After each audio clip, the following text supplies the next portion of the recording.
Bapak Ibu Saudara, kita persiapkan bagian kebenaran firman Tuhan yang menjadi perenungan kita pada hari ini dari kitab 2 Raja-Raja pasalnya yang ke-6 ya.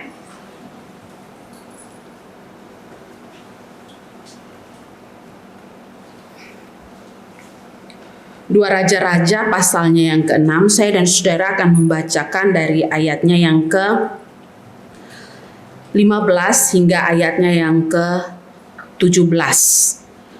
Namun nanti kita akan merenungkan secara keseluruhan bagian perikop ini dari ayat 8 sampai ayat 23. Dua Raja-Raja pasalnya yang ke-6 kita baca bersama dengan bersuara ayatnya yang ke-15 hingga ayatnya yang ke-17. Saudara sudah dapat semua bagian firman Tuhan ya? Sudah, mari dalam hitungan yang ketiga kita baca bersama. 1, 2, 3. Ketika pelayan abdi Allah bangun pagi-pagi dan pergi keluar, maka tampaklah suatu tentara dengan kuda dan kereta ada di sekeliling kota itu. Lalu berkatalah bujangnya itu kepadanya, "Celaka tuanku, apakah yang akan kita perbuat?" Jawabnya, "Jangan takut, sebab lebih banyak yang menyertai kita daripada yang menyertai mereka." Lalu berdoalah Elisa, "Ya Tuhan, bukalah kiranya matanya, supaya ia melihat." Maka Tuhan membuka mata bujang itu, sehingga ia melihat. Tampaklah gunung itu penuh dengan kuda dan kereta berapi sekeliling Elisa. Demikian firman Tuhan. Saudara sekalian, kemajuan teknologi membuat kita itu dipermudah di dalam banyak hal. Saudara sekalian ya. Jadi satu hari ada seorang yang bercerita bahwa dia sedang berupaya untuk melakukan usaha kacamata tembus pandang, katanya saudara. Nah, sebagai orang-orang yang tidak memahami dunia optik, kacamata tembus pandang itu artinya apa, saudara? Jadi orang-orang mulai berpikir bahwa apa maksud kacamata tembus pandang. Dia mulai mempromosikan bahwa kalau saudara memakai kacamata ini, saudara akan melihat hal-hal yang tidak dilihat oleh orang lain.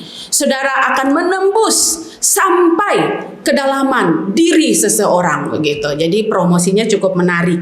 Dan ternyata saudara sekalian, ternyata kacamata tembus pandang yang sedang diperjuangkan untuk menjadi usaha dari orang ini, setelah berkembangnya waktu dan semakin banyak orang juga memahami, ternyata itu adalah kacamata AR, saudara sekalian. AR atau dalam istilah kepanjangannya itu adalah augmented reality. Nah, ternyata saudara sekalian, kacamata ini bukan hanya disebut sebagai kacamata tembus pandang, tapi juga disebut kacamata pintar. Kenapa demikian, saudara sekalian? Karena ternyata banyak orang dalam kemajuan teknologi ini akhirnya bisa mengisi atau mendownload atau mengakses, begitu ya, banyak hal yang dia sendiri baginya seperti flash disk yang kalau bisa dia isi banyak, diprogramkan dengan begitu sangat baik sehingga dia sendiri bisa melihat ada beragam kemajuan-kemajuan teknologi yang orang lain kalau tidak menggunakan AR itu mereka tidak mampu melihat, tapi orang yang menggunakan kacamata itu, AR itu, mereka melihat. Nah, saudara, berkembangnya waktu, nanti kalau saudara anak-anak muda tertarik bisa melihat ada beberapa film actionnya Amerika juga ternyata menggunakan kemajuan teknologi itu dalam beberapa penggunaan di dalam scenes episode atau apapun itu istilahnya dalam perfilman untuk menunjukkan kemajuan daripada teknologi AR itu. Nah, saudara, saya mau katakan kepada saya dan saudara sekalian bahwa memang dunia atau teknologi membawa saya dan saudara untuk seperti tadi istilahnya ya. Banyak hal yang mungkin tidak mampu dilihat oleh orang, tapi teknologi membawa saya dan saudara membukakan kepada banyak orang untuk tembus pandang, ya, atau kacamata realita tadi. Tapi bagian firman Tuhan yang bagian ini kalau saya dan saudara perhatikan, demikian juga mau berbicara kepada kita bahwa bukan hanya ini bicara sebatas sebuah kemajuan teknologi, tapi jauh dari itu ya, keterbukaan mata seseorang untuk melihat lebih daripada yang orang lain tidak bisa lihat, itu ada di dalam keberadaan imannya yang sungguh kepada Tuhan.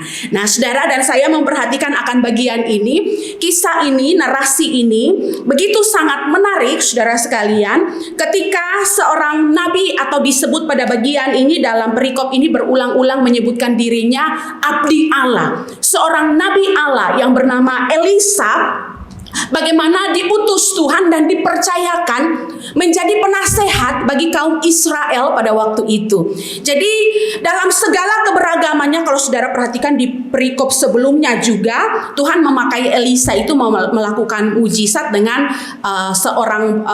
seseorang yang kehilangan mata kapaknya. Kemudian dia hanya melemparkan sebatang kayu, kemudian kapaknya itu timbul ke air. Nah, itu hal-hal yang sederhana yang Tuhan lakukan bagi keberadaan orang-orang yang membutuhkan seorang abdi Allah untuk waktu yang tepat seperti itu. Dan kalau bagian narasi ini, Elisa itu dipercayakan sebagai seorang penasehat, saudara.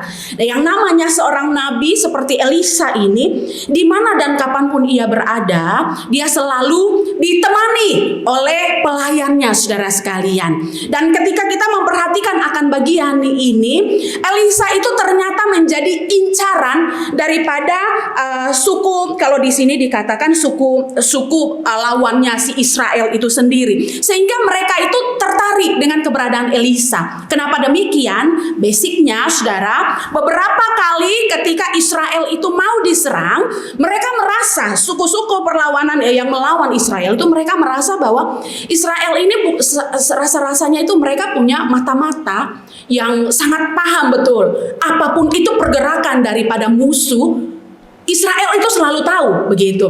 Maka ada satu waktu mereka itu menangkap atau meminta atau mengambil Elisa untuk ada bersama dengan mereka. Nah, saudara perhatikan pada bagian ini, narasi ini berbicara bahwa ada saatnya Elisa itu bersama dengan suku yang melawan akan Israel, dan ada saatnya Elisa itu tetap bersama dengan orang-orang Israel, bangsa Israel sendiri. Rasanya suara saya kembali mantul ya, kurang enak didengar.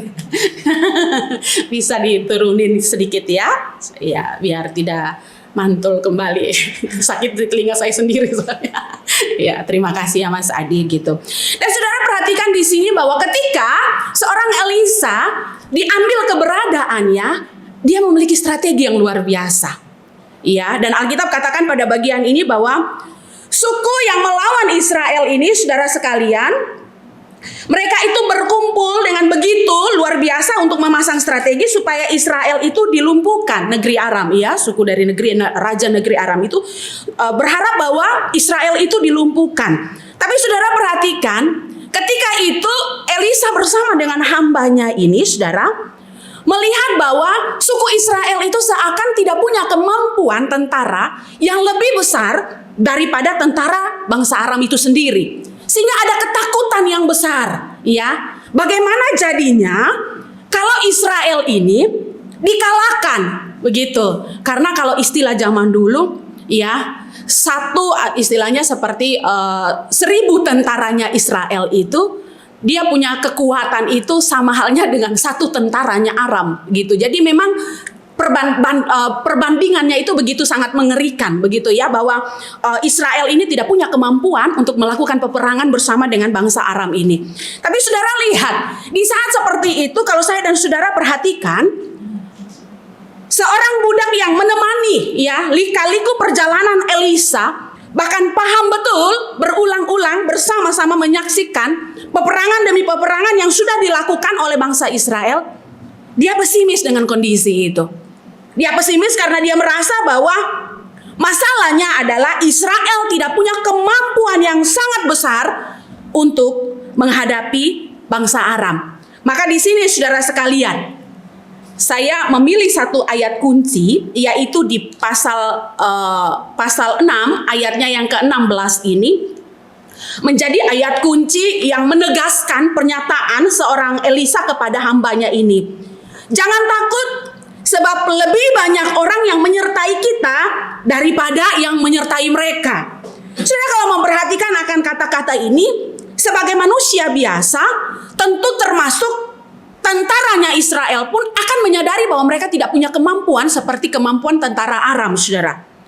Tetapi apa yang dikatakan Elisa ini tentu harus dilihat dengan cara kerja Allah yang begitu luar biasa untuk keberadaan kehidupan atau keberadaan umat Israel itu sendiri. Kalau saya dan saudara memperhatikan di sini, kita menemukan bahwa pada faktanya memang budak atau hamba yang menemani Elisa itu adalah seorang yang panik, takut dengan cara pandang sebagai manusia. Realitanya memang benar. Kalau tentara yang sedikit berlawanan dengan tentara yang kuat dan banyak, tentu realitanya pasti akan kalah. Tetapi kalau saya dan saudara perhatikan, tentu ini berlawanan dengan kondisi seorang Elisa sendiri. Dia tetap tenang. Dia tetap tenang, bahkan dia memberikan ketenangan itu kepada hambanya yang mengikutinya. Dan saya mau katakan kepada saudara dari bagian ini, kita dapat menemukan ada mata jasmani yang hanya dilihat. Ya, mata jasmani itu kita bisa lihat dengan 3 hal ini. Ini cara pandang kita pada manusia pada umumnya. Kalau dengan mata jasmani, kita hanya akan melihat masalahnya terlalu besar. Tentara Aram terlalu kuat, kelilingi kota, dan semua keberadaan sudah dikepung. Tidak mungkin ada peluang untuk kita atau bangsa Israel itu menang. Mata jasmani daripada tentara Israel termasuk juga budaknya Elisa ini akan melihat jalan keluarnya tidak ada. Kota terkepung. Dan juga harapan mereka untuk berhasil tamat, selesai, celaka. Makanya di situ hambanya ini mengatakan, celaka Tuanku. Satu kepastian yang mengkonfirmasi dalam mata jasmaninya mengatakan kepada Elisa bahwa sudah, kita kalah, kita berakhir di sini, Sang Tuan. Tapi saya dan saudara melihat, ini mata jasmani yang melihat. Bagaimana dengan mata iman? Mata iman yang Tuhan mau itu ada di dalam diri hamba daripada Elisa itu untuk ia memiliki kepastian, keyakinan akan pertolongan, penyertaan Tuhan. Kalau mata iman, saudara dan saya bisa lihat ada 3 pelajaran mata iman juga yang bagian ini mau ajarkan kepada kita. Mata iman lihat realita itu lebih besar, gitu ya. Saudara perhatikan secara khusus di ayat 16 sampai 17. Elisa katakan, ya Tuhan, bukalah kiranya matanya supaya ia melihat. Nah, lihat lebih besar, buka matanya. 3 kebenaran yang terkandung dalam kalimat ini, ya, ternyata saudara sekalian, dunia roh itu lebih nyata dari dunia nyata, saudara. Saudara harus hati-hati memahami kalimat ini, saudara sekalian, ya, bahwa pada faktanya, ya, orang-orang yang bergaul dengan Allah akan diberi kepekaan yang lebih untuk memahami setiap realita dan kondisi yang orang lain tidak bisa lihat. Sekali lagi ya, orang-orang yang bergaul dengan Allah akan diberi kemampuan lebih, dan memang hanya orang-orang yang memiliki karisma khusus untuk mampu melihat apa yang orang-orang tidak bisa lihat. Dan Alkitab mau katakan pada bagian ini bahwa memang Elisa itu salah satu nabi yang spesial dipercayakan Tuhan untuk melihat realita itu, saudara. Dia berdoa kepada Tuhan dan mengatakan, Tuhan, buka mata hambaku ini supaya dia bisa melihat. Begitu luar biasa cara kerja Tuhan. Dan saudara perhatikan, jumlah bukan jaminan untuk menang. Karena kalau hamba itu melihat dari jumlah pasti kalah. Tapi di saat itu Elisa berdoa.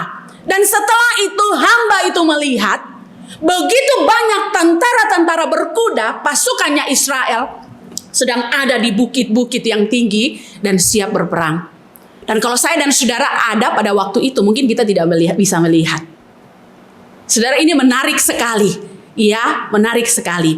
Dan juga saudara, doa Elisa bukan usir musuh, saudara. Ini kalau lihat dengan kacamata iman. Iya, doa Elisa pada waktu itu bukan usir musuh, tapi buka mata untuk melihat cara kerja Tuhan. Saudara, 3 hal ini sebenarnya ada satu refleksi yang begitu sangat indah dalam kehidupan kita. Bahwa Tuhan itu berkarya melalui kehidupan orang-orang yang dipilih Tuhan, yang dekat hidupnya, yang menjaga hidupnya benar sungguh-sungguh di hadapan Tuhan, untuk berkarya penuh di dalam karya Tuhan, Dan melalui mereka, saudara, melalui orang-orang seperti Elisa yang dipilih ini, perbuatan kebesaran Tuhan itu dapat disaksikan dan dirasakan oleh begitu banyak orang lain. Dan kalau saudara sekalian ini bicara tentang bagaimana orang-orang yang kalau kita merasa bahwa hanya orang-orang pilihan Tuhan, orang-orang yang dalam kategori tertentu, yang mereka punya kepekaan yang lebih, yang rasanya ketika orang datang dan berdoa kepada mereka, tidak bisa dibohongi. Kadang-kadang kita berpikir bahwa, wah ini omong kosong saudara sekalian ya. Masa sih dia bisa tahu akan hal ini? Masa sih dia bisa mengerti akan hal ini? Tapi memang pada faktanya Alkitab berbicara memang bahwa Tuhan itu memakai orang-orang tertentu untuk hal-hal yang tidak bisa melampaui cara melihat orang lain, tapi Tuhan bisa pakai itu. Saudara, saya sangat mengenal banyak orang-orang yang hidupnya itu bergaul karib dengan Tuhan, saudara. Dan ada sebagian besar dari mereka yang memang belajar khusus di dunia teologi, lulus sarjana teologi, saudara sekalian. Tapi ada juga dari mereka yang tidak lulus sarjana teologi. Tapi kalau saudara mau uji pemahaman Alkitab, bisa jadi orang-orang yang belajar teologi jauh kalah dari mereka yang tidak lulus teologi. Mereka orang-orang yang punya semangat yang besar, yang melakukan pemberitaan Injil di mana-mana, yang mengumpulkan komunitas-komunitas untuk menggali Alkitab dengan begitu dalam, dan bukan hanya mereka mengisi kognitif mereka, tetapi mereka menanamkan tentang iman, keyakinan, perbuatan Tuhan itu jauh lebih penting dari hanya sebatas memahami konteks Alkitab. Nah, saudara, satu waktu, saudara sekalian ya, percaya tidak percaya, kami bergumul dengan kondisi papa saya sebelum meninggal itu memang mengalami demensia, saudara sekalian ya, penurunan daya ingat mulai dari beliau pensiun sebagai pegawai negeri sipil. Setelah itu ada masa-masa yang memang kami menyadari bahwa setelah memegang tanggung jawab besar, banyak pekerjaan, setelah masuk dalam usia parubaya, pensiun, kemudian mata yang karena ada selain katarak, karena juga dia ada tensi darah tinggi, membuat pembuluh darah itu lebih banyak di mata, yang kalau tensinya naik, matanya itu benar-benar buram. Dan sebenarnya beliau adalah orang yang suka sekali membaca. Tetapi karena dengan kondisi seperti itu, dalam waktu setelah pensiun, banyak hal dia tidak bisa melakukan. Karena membaca pun akhirnya berkurang dan lain sebagainya. Apalagi ditambah lagi dengan dia mengalami demensia, saudara sekalian. Satu hari papa saya telepon saya dan mengatakan bahwa saya pingin ke tempat kamu, saudara sekalian. Jadi akhirnya saya jemput papa saya, beberapa hari tinggal bersama dengan saya, saudara sekalian. Nah, saudara, karena tinggal bersama dengan saya, suami dan anak-anak, kadang-kadang dari tempat kamar papa saya menuju ke kamar mandi pun, kalau sudah malam hari, dengan mata yang tidak begitu jelas, dia lupa posisi kamar mandi yang di sebelah kamarnya, saudara. Dia lupa posisi itu. Akhirnya dia mencoba untuk menemukan pintu dan dia membuka salah pintu. Dan saya salah sih malam itu. Biasanya saya sangat teliti untuk mencabut pintu setelah malam, mengunci pintu pagar dan semuanya. Saya akan kunci dengan baik. Tapi malam itu saya kewalahan gitu. Mungkin karena sudah kelelahan dan sebagainya. Pintu rumah saya kunci, di dalam pintu rumah itu juga ada gembok pagar dan semuanya tergantung di situ, saudara. Papa saya itu malam itu dia bangun tujuannya mau ke toilet gitu. Biasa setiap malam pasti dia ke toilet. Tapi karena dengan kondisi seperti itu dia mencari-cari pintu, akhirnya dia ketemu pintu ruang tamu yang ada kunci. Dia buka pintu itu, saudara, kemudian dia keluar, saudara. Ternyata dia pegang kunci itu, dia buka gembok lagi, dia keluar, saudara sekalian. Saudara, saya begitu terkejut ketika subuh sekitar jam 5, setengah 5-an saya bangun, pintu rumah kami terbuka, pintu pagar pun terbuka. Kuncinya tetap tergantung di gembok pagar. Saya buka pintu kamar papa saya, beliau tidak ada di kamar. Wah, panik sekali, saudara. Saya sudah sangat benar-benar bingung mau seperti apa, saudara sekalian. Saya masuk, saya bangunkan suami, kemudian kami mulai mencari, saudara. Kami mencari dari satu tempat ke tempat yang lain dengan kondisi bahwa kemungkinan dia keluar itu di sekitar jam 2 atau jam 3 malam, saudara. Dan entah jalannya dia tahu atau tidak, bingung kami, saudara sekalian. Nah, saudara, sampai jam 8 pagi saya belum menemukan papa saya. Wah, kemudian saudara, semua kakak beradik, keluarga besar bertindak. Satu Kota Kupang heboh pada waktu itu untuk keluarga besar kami. Sampai di posting di media sosial, di grup dan sebagainya, saudara sekalian. Saudara, dalam kepanikan, tangisan, kebingungan, saya menangis mencari papa saya. Saya selalu upayakan untuk selalu berdoa. Tiba-tiba saudara saya telepon dan mengatakan begini. Saudara kandung saya telepon dan mengatakan, "Dek, jangan takut. Kakak sudah berdoa. Kakak sudah berdoa dan di dalam doa itu telah diberitahukan dengan jelas. Papa tidak pergi jauh-jauh. Dia ada di belakang perumahan tempat tinggalmu. Dan ada orang penduduk yang sedang menampung dia di situ. Kamu cari saja. Nanti kamu akan temukan dia di situ." Saudara, memang ada harapan pada waktu itu ketika mendengar berita dari doa itu. Tapi saudara, yang saya takutkan pada waktu itu adalah dia belum makan sampai sudah jam 10. Saya belum temukan dia dan memang dia punya sakit MAS, saudara sekalian. Maka dalam tangisan itu saya begitu panik, tiba-tiba ada satu nomor baru yang masuk. Dan saya terima. "Halo, ini Ibu Rosa ya?" "Benar, saya." "Ibu Rosa, Bapak Domingus punya anak-anak kah?" "Benar." "Oh iya Ibu, Bapak lagi bersama dengan kami. Kami lagi jaga Bapak di rumah. Ibu nanti ikut alamat ini, melalui jalan ini, tembus saja. Rumah kami di pinggir jalan. Dan Bapak lagi sedang bersama kami di rumah kami." Saudara, sebagai manusia ketika saya bertemu dengan papa saya memang speechless dan saya rasa kayak mustahil banget ya, saudara. Dari tadi saya berdoa berulang-ulang, berjam-jam, kenapa saya nggak dapat berita itu dari Tuhan? Kenapa saudara saya yang jauh di pulau yang berbeda, yang justru dikirim berita itu dari Tuhan? Dan begitu gampang saya menemukan papa saya.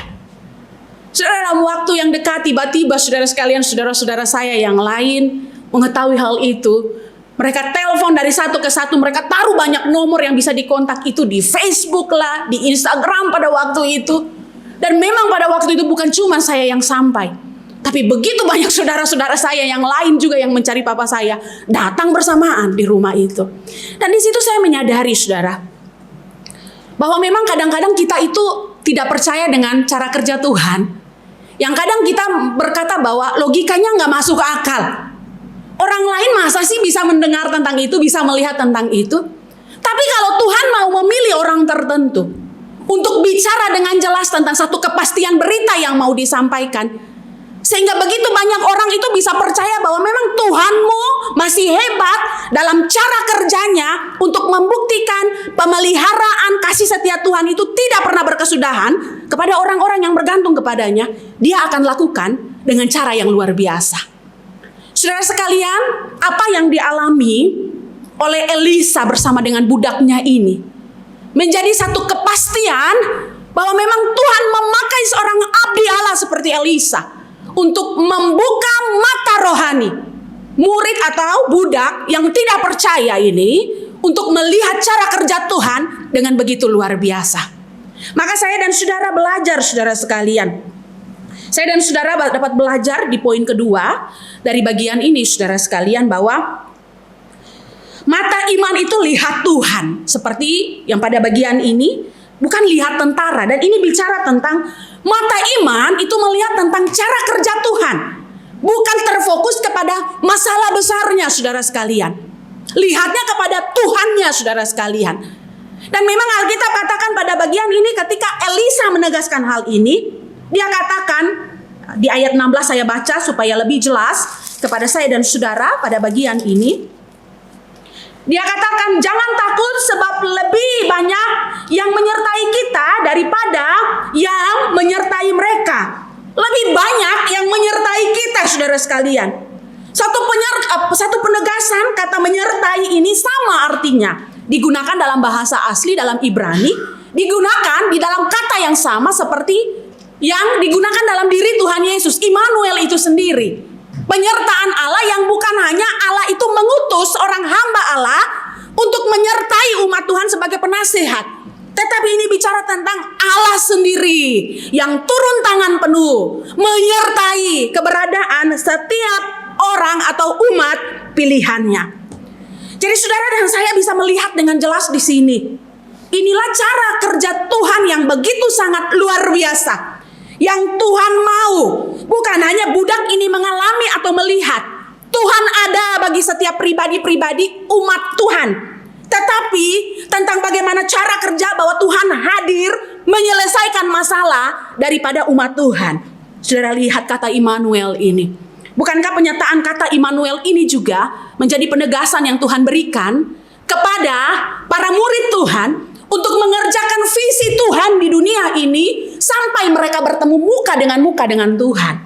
Maka saudara dan saya bisa melihat dengan jelas Allah Immanuel, Allah menyertai Itanu itu sendiri.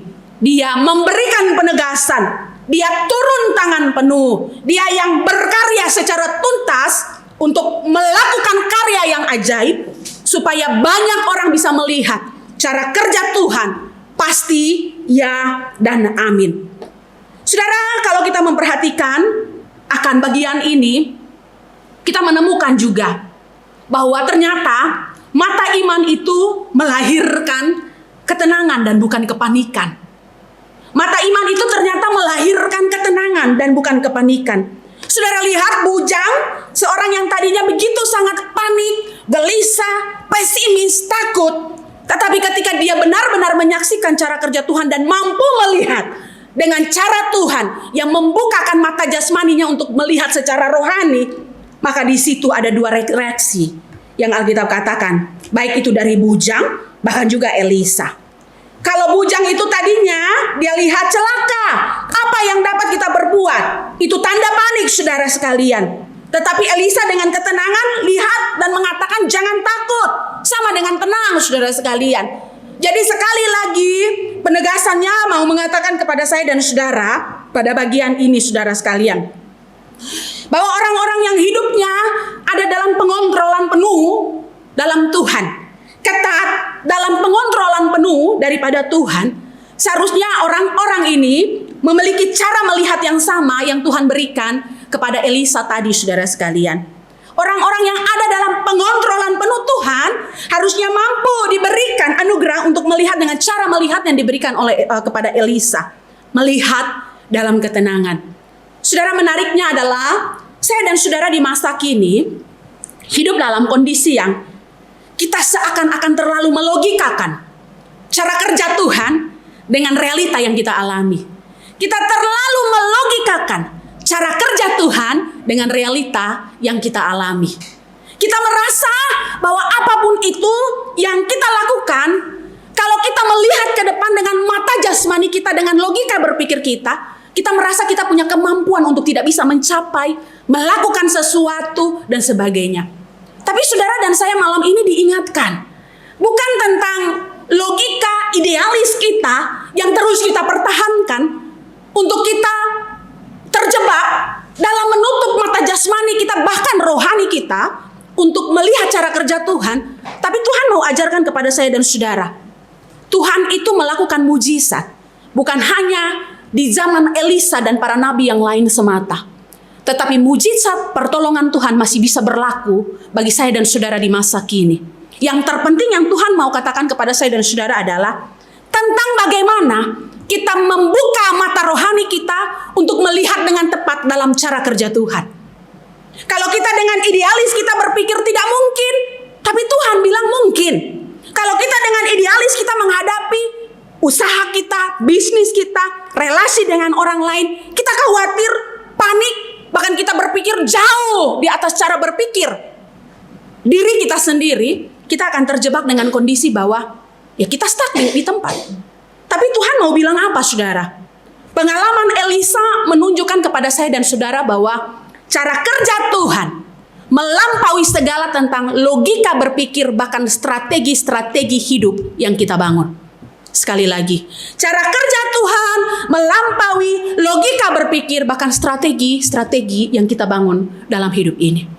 Maka saudara yang terkasih dalam kasih Kristus, mari kita lihat bahwa sekali lagi, kalau bagian ini mata iman itu melahirkan ketenangan dan bukan kepanikan, memberikan kepada saya dan saudara juga tentang bagaimana hasil daripada mata iman yang terbuka itu, saudara.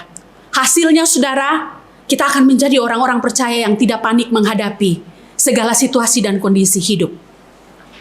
Karena kita tahu Tuhan pegang kendali.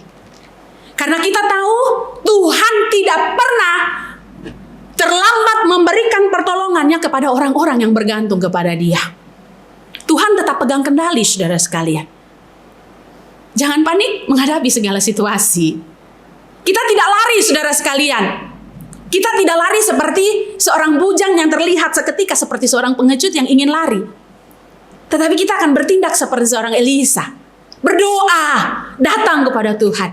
Saudara izin bertanya, berapa banyak orang-orang percaya yang ketika menghadapi kondisi kesulitan, pergulatan dalam masalah yang mungkin tidak bisa baginya untuk melewati dengan cara berpikirnya sebagai manusia dan cara bertindaknya sebagai manusia, yang langsung datang dan bertekuk lutut kepada Tuhan, berdoa kepada Tuhan sebelum mengambil langkah yang lain.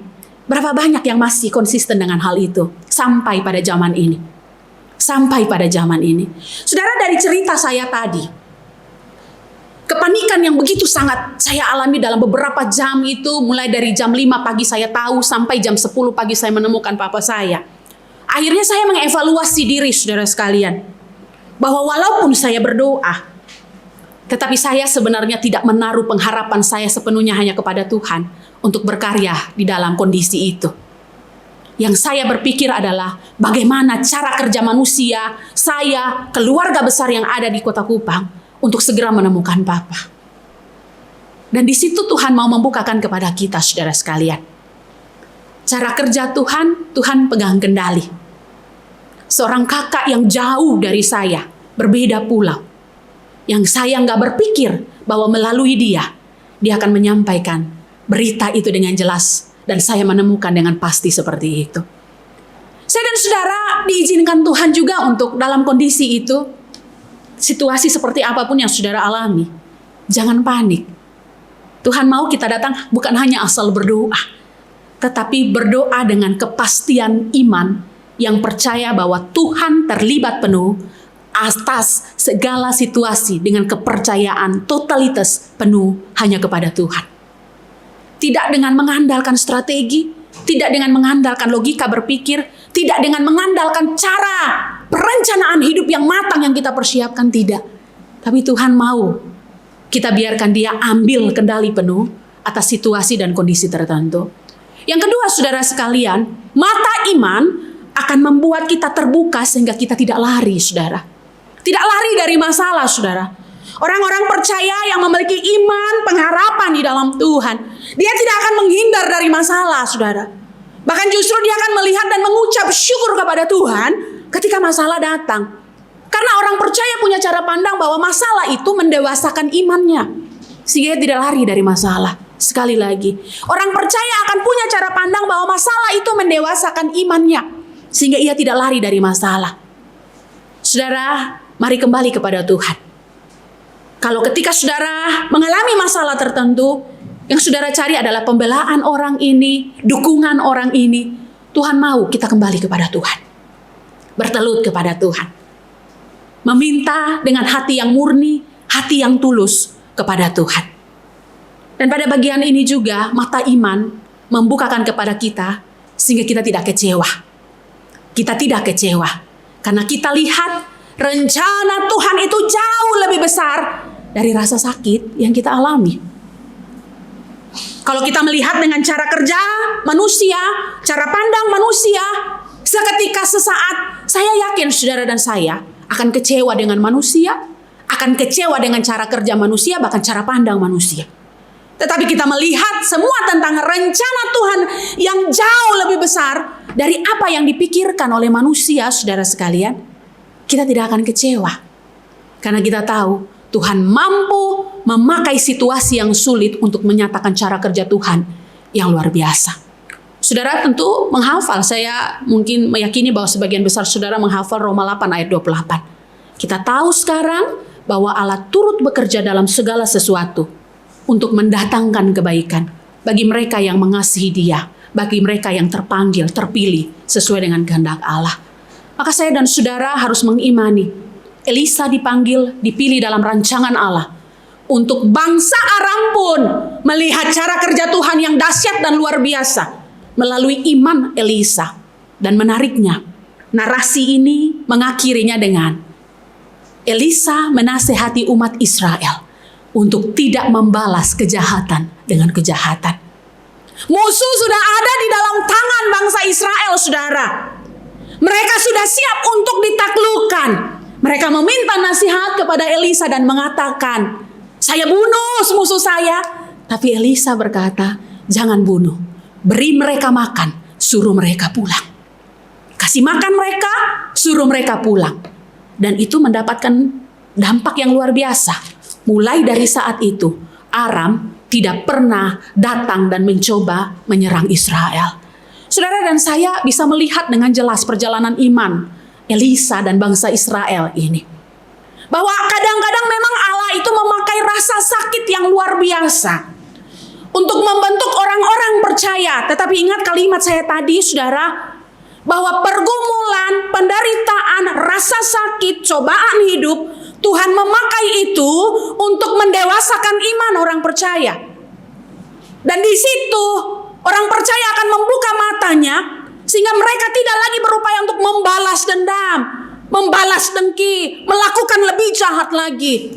Tetapi yang akan dilakukan adalah membalasnya dengan kebaikan. Dan saya dan saudara harus imani, saudara, di saat orang percaya memilih untuk membalas dengan kebaikan, disitulah karya Allah tergenapi untuk orang percaya hidup dalam damai sejahtera. Saudara, berapa banyak dari antara kita yang hari ini datang dengan masih menggunakan mata jasmani kita untuk melihat segala macam persoalan, tantangan hidup yang Tuhan percayakan dalam hidup kita. Dan kita masih menggunakan cara kita dengan manusiawi untuk melakukan dengan strategi, dengan ideal berpikir kita, untuk melakukannya dengan cara kita manusia. Saudara ingat, Tuhan mau berbicara kepada saya dan saudara malam hari ini. Mari kita datang kembali kepada Tuhan dan percaya dengan cara kerja Tuhan. Dan biarkan Tuhan bertindak dengan cara yang indah. Di saat orang lain membangun strategi atau mau menjatuhkanmu, di situ kamu berdoa sungguh kepada Tuhan. Meminta Tuhan terlibat penuh dalam hati dan hidupmu, mengontrol pikiran perasaanmu untuk engkau hadir dan menunjukkan damai sejahtera itu bagi orang lain. Saudara, berimanlah bahwa Tuhan tidak pernah tutup mata kepada orang-orang yang melangkah dengan cara Tuhan.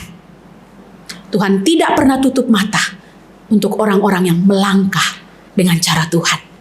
Karena itulah panggilan Tuhan bagi saya dan saudara di tengah dunia ini. Kita disakiti, kita balas dengan berkat. Kita dibenci, kita balas dengan ucapan syukur dan sukacita. Kita ditindas, kita balas dengan kebaikan demi kebaikan. Dan disitulah Tuhan ingin saya dan saudara hadir di tengah dunia ini untuk menjadi berkat. Saudara, 3 langkah konkret yang menjadi bagian terpenting bagi saya dan saudara untuk kita lakukan dengan mata iman kita. Doa dengan mata iman yang terbuka kepada Tuhan. Berhenti menatap kepada besarnya persoalan yang saudara lihat dengan mata jasmani. Kembali menatap dengan cara kerja Tuhan. Datang kepada Tuhan. Tuhan mau memanggil kita mulai dengan doa. Mulai dengan doa. Sungguh-sungguh dengan doa. Mulai dengan mengucap syukur. Meskipun tantangan itu seperti langit yang runtuh menimpa kita. Tapi Tuhan ajarkan mulai dengan ucapan syukur. Mohon Tuhan menolong saya dan saudara untuk melangkah. Seperti yang sudah Elisa alami dan memberikan dampak yang luar biasa. Bukan hanya Israel yang mendapat dampak damai sejahtera, tapi bangsa yang tidak mengenal Tuhan pun mendapat dampak damai sejahtera. Tuhan memberkati, kita berdoa. Saudara, saya persilakan dalam waktu diam dan tenangmu, apa yang saudara sudah dengar dari firman Tuhan malam hari ini, apa yang Tuhan taruh dalam hatimu secara pribadi, ungkapkan itu dan berdoa kepada Tuhan. Saya tidak tahu saudara datang dengan pergumulan hati, pergulatan pikiran dan hati seperti apa, tentang masalahmu, tentang relasimu, tentang kondisi hidupmu. Hanya engkau pribadi yang paling tahu bersama dengan Tuhan. Maka biarkan engkau boleh membukanya secara pribadi kepada Tuhan. Kalau saudara masih melihat dengan cara pandang manusia dengan mata jasmani, firman Tuhan mengingatkan saya dan saudara untuk mari melihat dengan cara Tuhan. Berdoalah untuk dirimu sendiri, berdoalah untuk hal-hal yang engkau gumuli dan begitu berat engkau hadapi.